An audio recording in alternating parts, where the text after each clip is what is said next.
वाहिगुरु जी का खालसा, वाहिगुरु जी की फतेह। निर्वाण। निर्वाण शब्द जिसे गुरबानी में निर्वाण और निर्वाण भी कहा गया है, लेकिन संगत जी निर्वाण शब्द को बहुत से लोग बुद्ध धर्म से जोड़ते हैं। कहा जाता है कि महात्मा बुद्ध ने इस शब्द का निर्माण किया, जिसका अर्थ है बुझ जाना। और ऐसा भी कहा जाता है कि हिंदू धर्म में पहले इसे मोक्ष कहा जाता था, फिर महात्मा बुद्ध ने इसे अलग नाम दिया निर्वाण। निर्वाण का एक और अर्थ है मुक्ति पाना, यानी बुरे विचारों व बुरे विकारों से मुक्त हो जाना। गुरबानी इसके बारे में क्या कहती है, इसे आज हम थोड़ा सा जानेंगे कि गुरबानी में निर्वाण शब्द का क्या अर्थ है। संगत जी, निर्वाण एक अवस्था का नाम है। वह अवस्था जहाँ पर कोई दुख सुख पीड़ा, कोई तारीफ या बदनामी हम पर हावी ना हो। संगत जी, यदि हम अपनी तरफ देखें तो हम तो जरा जरा सी बात पर दुख हो तो घबरा जाते हैं, सुख हो तो रब को भूल जाते हैं, और यदि कोई तारीफ करे तो पिघल जाते हैं, बदनामी करे तो क्रोधित हो जाते हैं। यानी हर अवस्था पर हम अलग अलग तरह से व्यवहार करते हैं। लेकिन जो निर्वाण पद तक पहुंच जाता है वह किसी दूसरे के तीर के कारण खुद को जख्मी नहीं करता, क्योंकि उसके पास एक ढाल है जिसका नाम है रब, या रब से मिलना, या हम कह सकते हैं उस ज्योति से एक होना जो सभी में मौजूद है।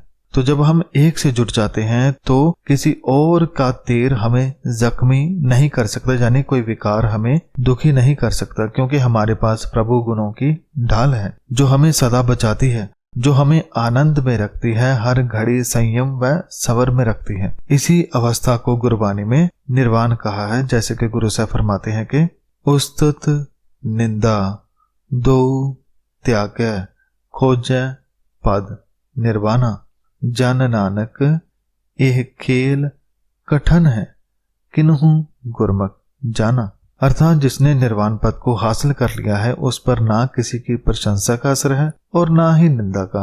वह एक सा रहता है, यानी जो उसने करना है वह वही करेगा, किसी के कहने से ना झुकेगा ना क्रोधित होगा। गुरु साहब फरमाते हैं कि ये खेल है तो कठिन, निर्वाण पद हासिल करना कठिन है, लेकिन ये आसान हो जाता है जब मन गुरु से जुड़ जाता है। गुरु की शरण जाने से ही ये विकारों से मुक्त हो जाता है। तो संगत जी, गुरु की वाणी को समझने से हमारी यह अवस्था बन जाती है जहां पर कोई बुराई हमें छू नहीं सकती, जैसे कमल का फूल कीचड़ में रहकर भी खिलता है। संगत जी, गुरु साहब परमात्मा को भी निर्वाण कहते हैं। जैसे कि गुरु साहब फरमाते हैं कि तू निर्वाण रसिया रंग राता, अर्थात हे परमात्मा तू निर्वाण है, तू ही रसिया है, तू ही सभी रसों को भोगने वाला है, सबको प्रेम करने वाला है। यानी परमात्मा सबके अंदर भी है और सब में रहकर सबसे अलग है, निर्वाण है। संगत जी, हमारे अंदर कितनी बुराई होती है, लेकिन हम चाहे कितने भी बुरे हों, वह बुराई हमारे भीतर के परमात्मा को मैला नहीं कर सकती, क्योंकि वह इन सबसे निर्लेप है, निर्वाण है, अलग है। और हम जितना बुरे बनते हैं उतने रब से यानी खुद से दूर होते चले जाते हैं। और यदि हमें उससे एक होना है तो हमें भी उस जैसा बनना होगा, सच्चा और निर्वाण, यानी विकारों से हमें मुक्त होना है, निर्वाण होना है।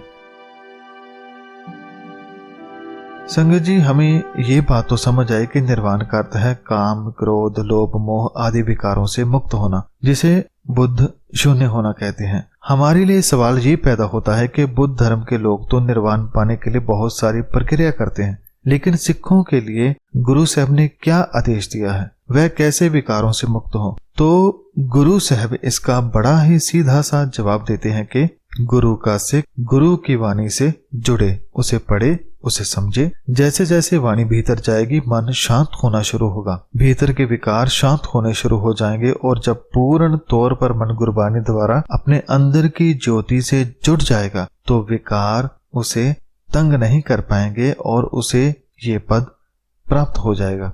यानी गुरु से गुरु की वाणी से जुड़कर ही ये पद प्राप्त होता है। जैसे कि गुरु साहब फरमाते हैं कि जीत लए ओ महा बिखादी सहज सोहेली बाणी, कौ नानक मन भया प्रगासा पाया पद निर्वाणी।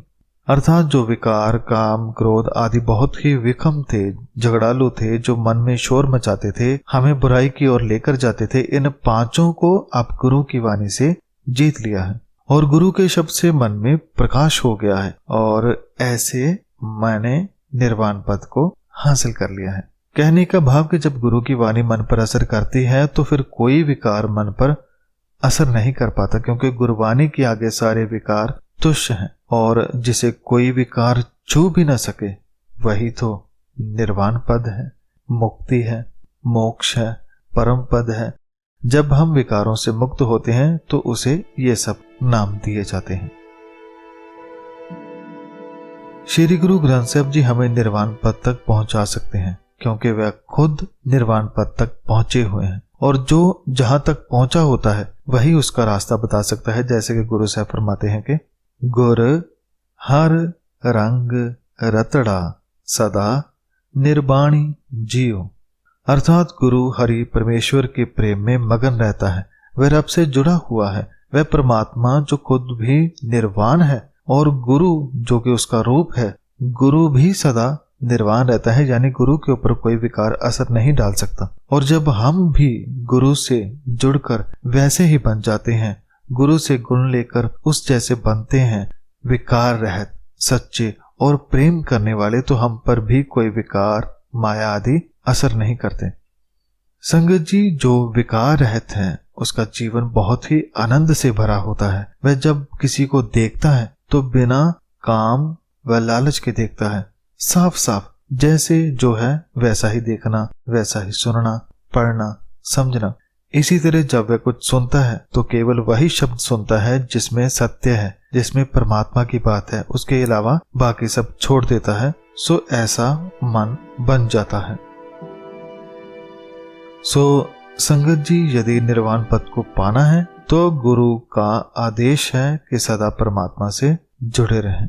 जैसे कि गुरु साहब फरमाते हैं कि जीवन पद निर्वाण इक्को सिमरिय, अर्थात निर्वाण अवस्था वाली जीवन पदवी पाने के लिए एक पवित्र प्रभु की आराधना करो, सदा उससे जुड़े रहो और उससे जुड़ने के लिए हमें सदा गुरबाणी से जुड़कर रहना होगा। गुरबाणी ही हमारे भीतर के बुरे विचारों की गंदगी साफ करती है और हमें अच्छाई की ओर लेकर जाती है।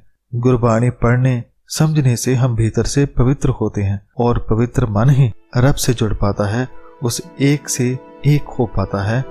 तो संगत जी, ये थी आज की वीडियो जिसमें हमने निर्वाण के बारे में थोड़ा सा जाना। वीडियो बनाते हुए सभी गलतियों की मैं क्षमा चाहता हूँ और धन्यवाद करता हूँ साहब श्री गुरु ग्रंथ साहिब जी महाराज जी का, जो उन्होंने हमें इतना प्यारा निर्वाण के बारे में समझाया।